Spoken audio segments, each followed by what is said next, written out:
going on, guys? Carlos here. We're going to talk a little bit about the water pump in this video, okay? We're going to go a little more in depth. So obviously this is the location of the water pump. It's right here in the bottom front driver's side of the engine. If you watch my previous video, I talked about it starting to make a noise which sounded like kind of like a metal, like a hollow metal scraping kind of noise. It did it occasionally, at first, and then it started progressively getting worse and doing it more often. Developed a constant bearing noise. When a bearing starts going bad, you get that scraping, humming kind of noise. It's hard to describe, but when you hear it, you know what it is. But anyways, so this is its location. It's obviously attached to the thermostat. Thermostat goes up to the overflow tank. But yeah, so we have this hole right here is the center of the water pump. It's where the drive shaft goes. It's a hexagonal drive shaft, and this is what it looks like. Okay, so this is the outer part of the pump. That's the inner part here. The pump is here.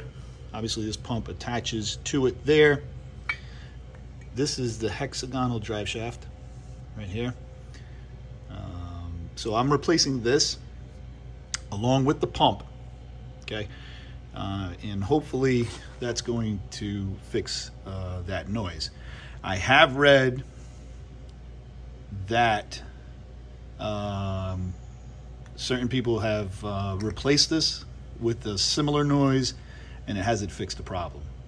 The problem continues.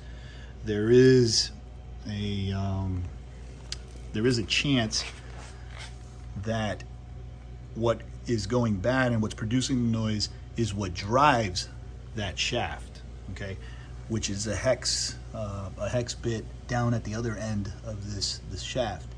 What drives that bit is the oil pump. I really hope that it's not the oil pump, because it's obviously more expensive, and you got to drop the oil pan, and it's more work. So I really hope it's not that. But there is a possibility that is bad also. All right. The pump, the impeller on the pump does feel bad. It feels, there's resistance when I spin it. So, hopefully this is what it is.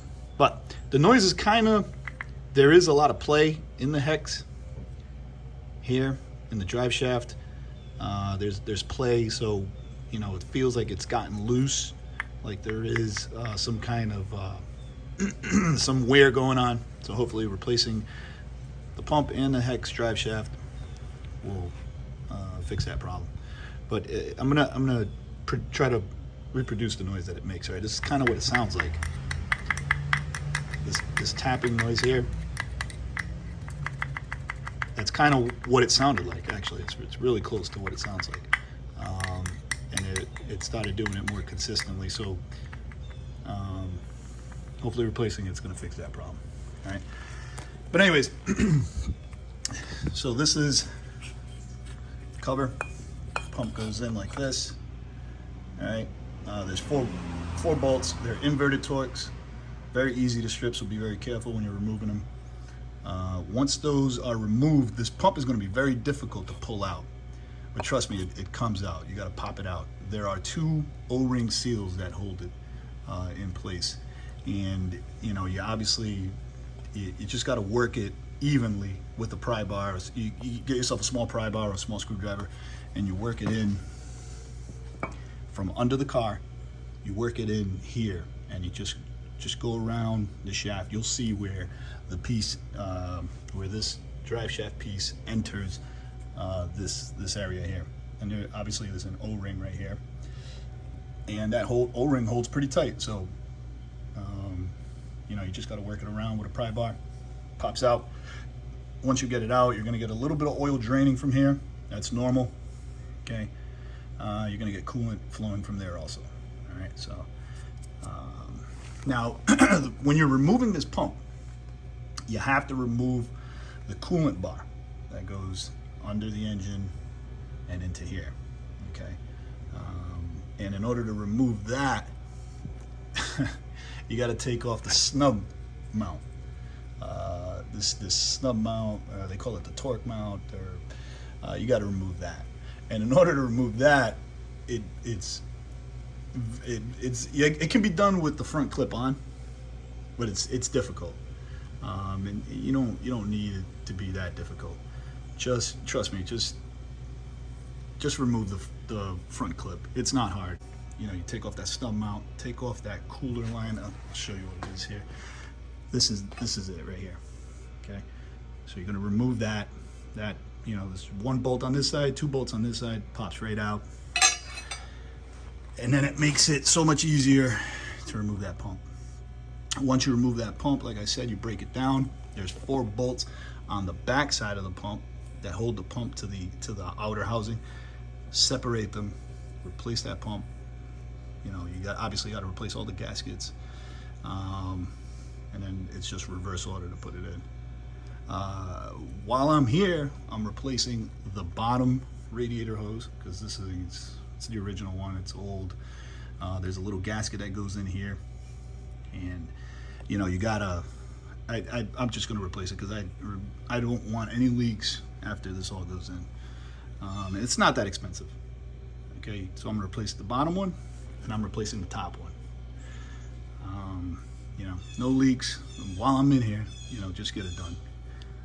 Whatever's inexpensive, I'm gonna replace and refresh it. But yeah, so that's it. That's the, like I said, it's that metal clanking noise, very similar to this. It's what it sounded like.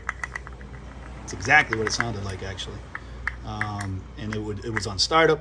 Do it occasionally, then it would hash. It would fix itself out, then it would do it again. All right. So hopefully this is it. Stay tuned, because when I replace it, I'll give it a test run, and then we'll see if that fixes the problem. This is your air conditioner compressor. Mine doesn't work, and I'm not replacing this thing. I'm just gonna leave it. I don't need AC. We'll roll down the windows. But yeah, that's it. All right. Any questions, just drop them in the comments, and I'll do my best to answer them.